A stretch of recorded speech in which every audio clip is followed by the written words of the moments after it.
New tonight, controlling the growing deer population in Michigan, especially the increase of urban deer across the state.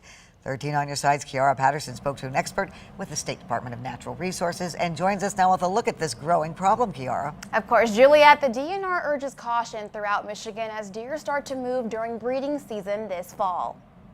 For Kent County anyway, what we've seen is about a 29% increase in deer vehicle collisions over the past 5 years. The city of Kalamazoo is encouraging people to use caution while driving after a city report shows a total of 336 car deer crashes over the last 10 years. Jerry Duquette from the Department of Natural Resources says the caution applies to all counties across Michigan. Just last year alone in Kent County, there was, 2,171 reported collisions with deer. These areas that are kind of refuges for them.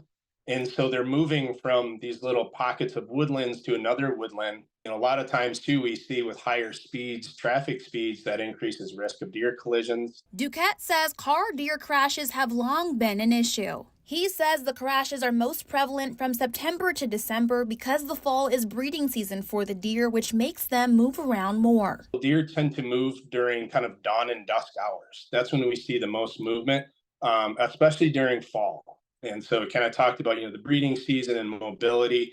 And so right now, until especially kind of get through winter time, just be mindful that deer are moving. The city of Grand Rapids held a public safety meeting last week and agreed on a deer population survey being conducted this fall. Duquette says deer can carry diseases and sometimes be dangerous, so he advises people not to feed them. He urges the public to be mindful. We're going to continue to see very dense deer populations in the area if we don't start to proactively manage those populations. We just want our public to be mindful of, what deer can do some odd things sometimes. And so just be judicious about what you do. And we want them to be afraid of humans in a lot of cases here. Reporting Kiara Patterson, 13 on your side.